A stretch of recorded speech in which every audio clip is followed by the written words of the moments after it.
오늘 말씀은요, 우리 선 넘는 사랑이라는 제목으로 같이 말씀을 나누려고 합니다. 이 선을 넘는다는 것은요, 우리가 그 기준을 벗어날 때 이제 선 넘는다, 이런 표현을 쓰는데요. 좀 하나님의 사랑이, 선을 넘는, 우리의 생각을 넘는, 우리의 기준을 넘는, 그 사랑을 하나님이 보여주셨다라는 겁니다. 그래서 이 선 넘는 사랑이 나에게 어떻게 이루어질 수 있을지, 그게 이루어진다면 또 우리가 어떻게 나아가야 될지 같이 살펴볼 텐데요. 첫 번째로요, 선 넘는 사랑이 이루어지는 곳은 광야입니다. 14절 말씀해 보면요, 그러므로 보라, 내가 그를 타 일러 거친 들로 데리고 가서 말로 위로하고. 여기서 이 거친들은요, 호세아 2장 3절에 의하면 광야라고 나와 있습니다. 그렇기 때문에 바로 하나님이 광야로 데리고 가서 이렇게 말로 위로한다고 하십니다.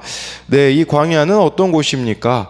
아무것도 없는 메마른 땅입니다. 지금 이 북이스라엘에게 있어서는 광야는 어떤 곳이 되겠습니까? 바로 그들이 아수르라는 나라에 의하여서 멸망당하는 그 시간이 광야의 시간이라고 볼 수가 있어요. 쉽게 말하면 망한 것 같은 시간, 끝인 것 같은 그 시간이라고 볼 수 있겠죠.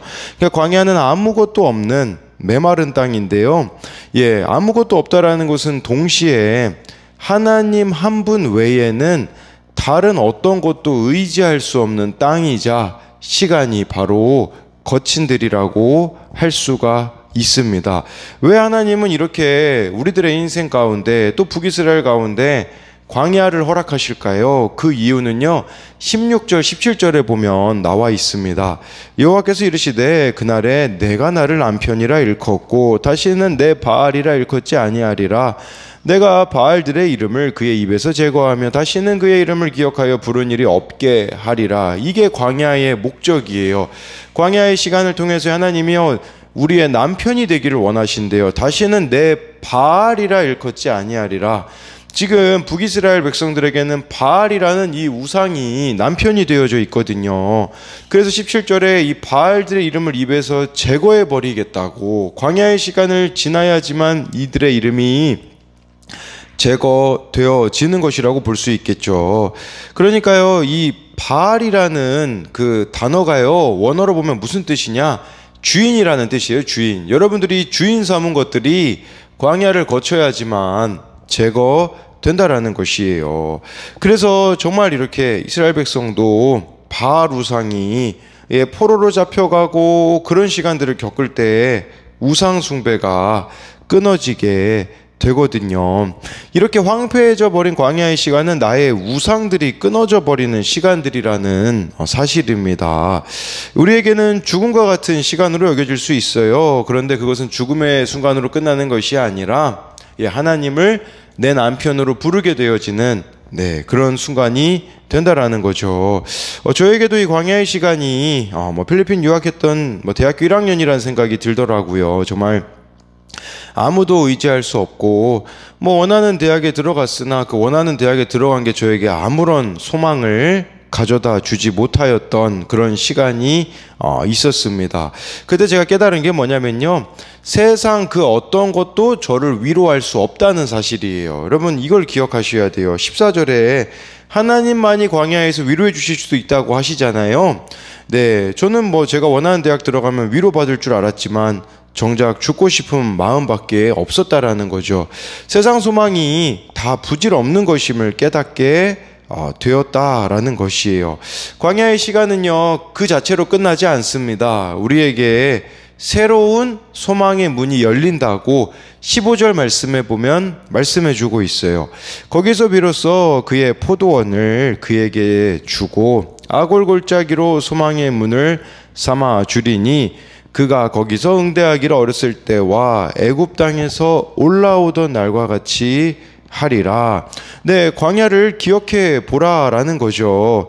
여기 15절 마지막 부분 보면 애굽 땅에서 올라오던 날과 같이 한다라는 것은 이스라엘 백성들이요, 그 이집트에서 430년간 종살이 하다가 나왔을 그때와 같이 소망을 주시겠다라는 거예요. 그런데 이 광야의 시간에서 나의 발, 즉 내가 주인 삼은 것들이 끊어지고 하나님만이 주인이 되실 때 아골골짜기로 소망의 문을 삼아 주신대요. 여러분, 아골골짜기 어디서 많이 들어보지 않았습니까? 그 하나님께서 여리고, 이스라엘 백성들이 이제는 가나안 땅 들어갈 때요, 여리고랑 전투했을 때 있잖아요. 여리고성 전투 때 어떤 전리품도 취하지 말라고 했습니다. 근데 그때 아간이라는 사람이 전리품을 몰래 취했어요. 숨겨놨다가. 그래서 두 번째 전투인 아이성 전투에서 실패했거든요. 이게 누구 때문인가 밝혀내니까 아간 때문이었거든요. 아간 때문에 많은 사람들이 죽었기 때문에 아간이 그때 돌에 맞아 죽은 그 장소, 그게 바로 아골 골짜기였습니다. 아골이라는 말은 고통이란 뜻이거든요. 고통의 골짜기를요, 소망의 문으로 바꾸어 주신다라는 거죠. 근데 굳이 왜 지금 호세아가 아골 골짜기를 언급했을까요? 아간이 취하지 말아야 될 것을 취했잖아요. 이스라엘 백성들이요, 이 호세아 선지자 시대에 취하지 말아야 될 것들을 취했기 때문에 멸망이 있다라는 거죠. 무엇을 취하지 말아야 됐습니까? 바알의 물건들을 취하지 말아야 됐거든요. 그런데 그들이 그것들을 취했기 때문에 광야의 시간을 거칠 수밖에 없는 거죠. 그 광야의 시간을 잘 견뎌낼 때 바로 소망의 문이 되어주신다라는 거예요. 그런데요, 여기서 이 소망의 문에서 소망이란 단어가 있잖아요. 쓰인 곳이 있어요. 어디 쓰였냐? 이게 바로 여호수아 2장 18절에 보면 쓰였더라고요. 우리가 이 땅에서 들어올 때에 우리를 달아내린 창문에 이 붉은 줄을 메고 내 부모와 형제와 내 아버지의 가족을 다 내 집에 모으라. 이게 어디냐면 그 라합에게 있잖아요. 라합이 정탐꾼들 2명을 숨겨주거든요. 그때 이제 가나안이 멸망할 때 라합 집에다가 붉은 줄을 매라고 하는데, 이 줄이란 단어 있잖아요. 이게 소망이란 단어랑 히브리어로 보면요, 동일한 단어가 쓰였어요. 이 붉은 줄이 곧 소망의 문이라는 것을 뜻하는 거겠죠. 뭐 두 가지 의미가 있겠습니다. 하나는 붉은 줄이라는 것은 결국은 예수 그리스도의 십자가를 뜻하는 것이라고 볼 수가 있겠죠. 예수님의 십자가가요, 정말 이 아골 골짜기와 같은 우리 인생을 소망의 문을 열어 주신다라는 것을 뜻하는 것이죠. 또 이 줄이라는 거, 원래는 죽어야 돼 마땅하잖아요. 라합의 그 직업이 뭐였습니까? 기생이었다라는 거죠. 근데 그 기생의 집에도 이 띠를, 이 줄을 맸을 때 살잖아요. 무엇을 말하겠습니까? 이 기생 라합을 구원하신 것처럼 이스라엘 백성을 구원하시겠다라는 거죠. 이런 의미로 볼 때요, 소망의 문이라는 것은 가장 형편없고 가장 천하고 가장 흉측한 죄를 지은 자들이라고 할지라도 하나님은 구원하시겠다라는 거죠. 이게 바로 섬 넘는 사랑이라는 것을 보여주고 있는 것이에요. 그래서 저에게도 참 이렇게 광야의 시간이 있기에 세상 소망이 다 끊어졌기 때문에 그때 이렇게 하나님을 만나게 되었던 거죠. 그때 이제 학교에서 이제 뭐 전도 모임을 만들게 되었던 것, 정말 아골골짜기와 같이 고통으로 끝날 것 같은 제 인생이 소망의 문이 되어서 다른 사람을 살리게 되었다라는 거죠. 이렇게 저와 여러분들이요, 아골골짜기와 같이 죽어 마땅한 우리를 살리셔서 소망의 문이 되게 해주셨다면 이제는 어떻게 살아가야 될까요? 그게 23절에 보면 나와 있습니다. 내가 나를 위하여 그를 이 땅에 심고 긍휼히 여김을 받지 못하던 자를 긍휼히 여기며 내 백성 아니었던 자에게 향하여 이르기를 너는 내 백성이라 하리니 그들은 이르기를 주는 내 하나님이시라 하리라 하시니라. 여러분, 우리는요 원래 긍휼히 여김 받지 못할 자들이었습니다. 근데 그런 자들을 긍휼히 여겨주셨다라고 말씀해주고 있고요, 하나님의 백성이 아니었던 우리를 하나님 백성 삼아주셨대요. 무슨 말이냐면 자격이 안 되는데 되게 해주셨다라는 뜻이거든요. 그러면 우리가 선택할 수 있는 선택지가 한 가지입니다. 그게 뭐겠습니까? 이런 은혜를 받았다면 우리가 선택할 수 있는 그 선택지는 바로 이전처럼 함부로 살지 않는 것입니다. 그리고 여러분, 이전처럼 함부로 살지 않는다는 게 무슨 말일까요?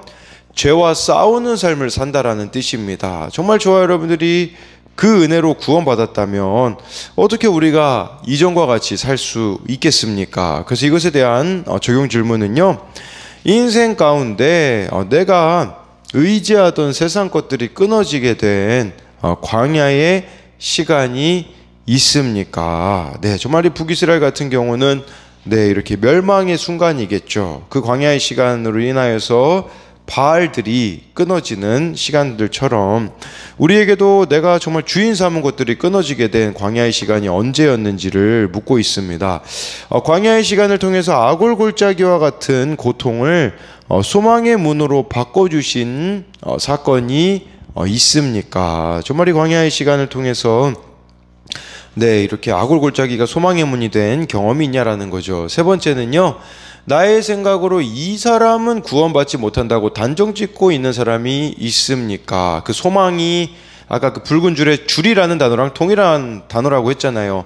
라합, 기생 라합을 구원하신 그 하나님이 하물며 구원하지 못할 인생이 누가 있겠습니까? 여기 뭐 고멜도 해당되지 않겠습니까? 주말이 고멜도 포기하지 않으시는데 하물며 하나님이 그 누구를 구원하지 못하시겠습니까? 두 번째로요, 선 넘는 사랑을 이제는 내가 보여주어야 합니다. 호세아 3장 1, 2절에 보면요, 여호와께서 내게 이르시되 이스라엘 자손이 다른 신을 섬기고 건포도 과자를 즐길지라도 여호와가 그들을 사랑하나니 너는 또 가서 타인의 사랑을 받아 음녀가 된 그 여자를 사랑하라 하시기로 내가 은 15개와 보리 한 오멜 반으로 나를 위하여 그를 사고, 하나님이여 호세아한테요, 이스라엘 자손이 다른 신을 섬기고 건포도 과자를 즐길지라도, 이 건포도라는 것은 우상숭배와 관련되어 있는 그런 제물이라고 볼 수 있거든요. 그렇다고 할지라도 하나님이 그들을 사랑한다라고 말씀해주고 있어요. 그러니까 그 전 2장 우리가 지금 후반절 먼저 다루었잖아요. 광야의 시간을 거친 후에 이들이 회복될 건데 그 회복될 것이 이후에 일어날 일이거든요. 이후에 일어날 일인데 그게 실제가 되려면 보증이라는 게 필요하잖아요. 여러분, 우리가 그 보증금이라는 게 필요한 거잖아요. 그 보증금으로 지금 호세아에게 하나님이 명령을 내리시는 거예요. 야, 내가 나중에 이 백성들을 회복시킬 거거든. 그거 네가 미리 보여줘야 돼. 그 방법으로 지금 가서 고멜을 다시 돈 주고 사와야 된단다. 이렇게 말씀하세요. 고멜이요, 지금 어떤 상황이었냐면요, 자녀 낳고서요, 집 나갔어요. 집 나가서 또 옛날 삶으로 돌아간 거예요. 음녀가 됐어요. 창녀가 됐는데요, 창녀들 중에서도요, 이제는 나이가 들기도 했었고 쓸모없는 창녀가 돼서요, 네, 그 포주마저도 버린 그 고멜을 가서 사오라는 것이에요. 그런데요, 여기 1절에 보니까요, 타인의 사랑을 받아 음녀가 된 그 여자라고 말해주고 있어요. 고멜인데 이름을 안 썼어요. 그리고 아내라는 단어도 쓰여 있지 않아요. 왜 그랬을까요?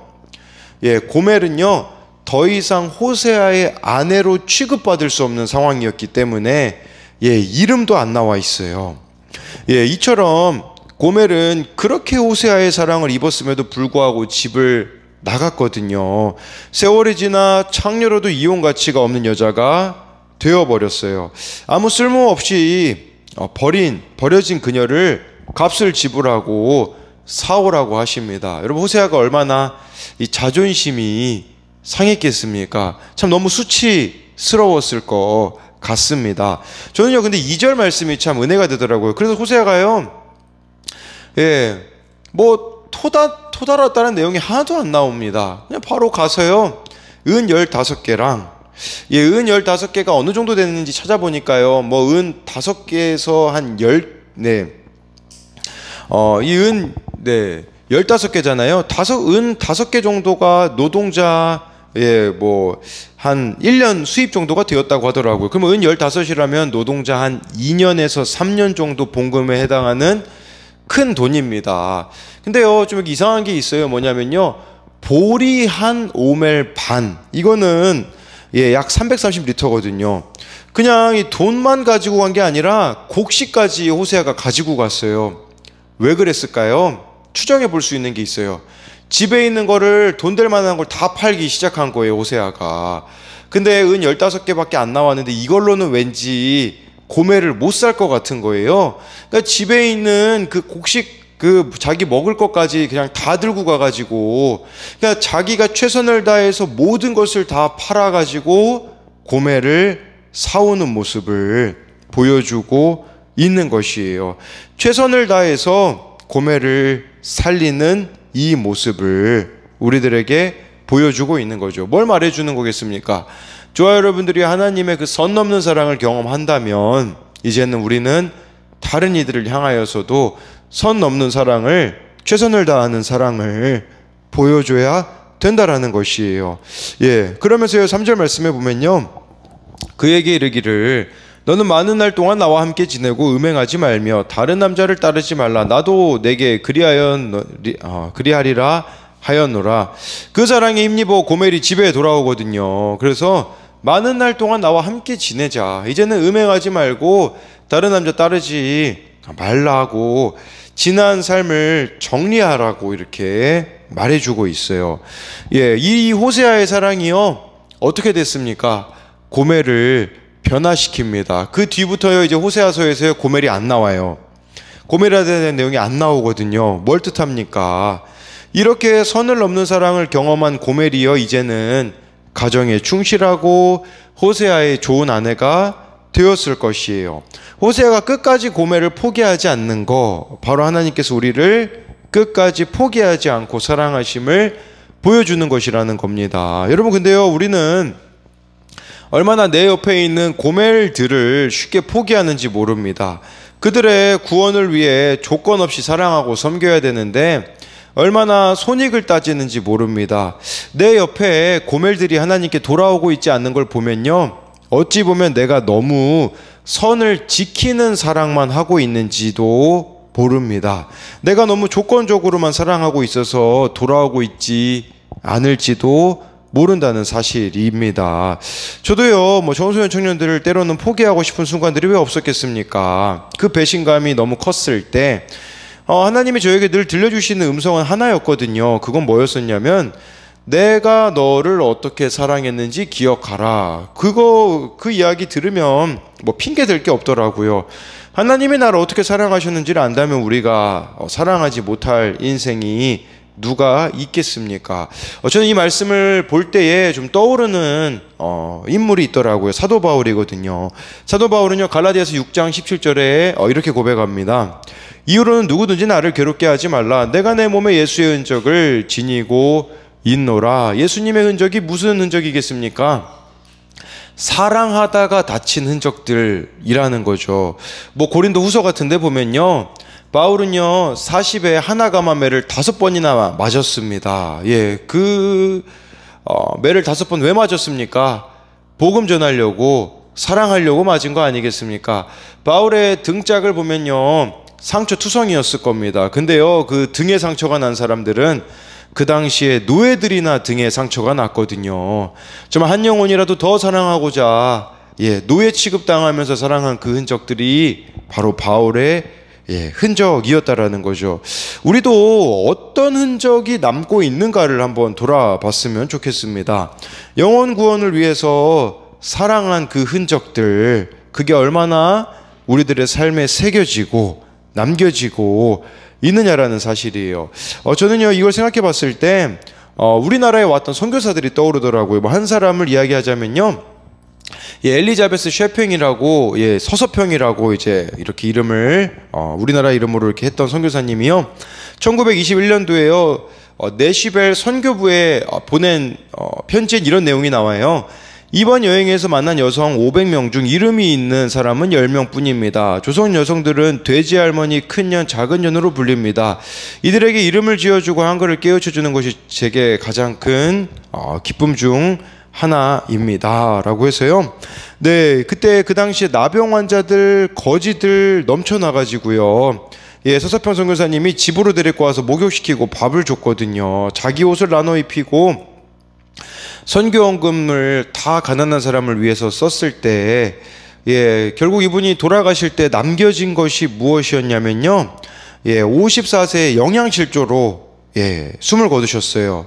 아니 이게 참, 선교사가 선교원금 자기를 위해서 조금이라도 쓰면 영양실조 걸릴 일은 없거든요. 그냥 전부 다 나눠줬기 때문에 영양실조로 죽었고요.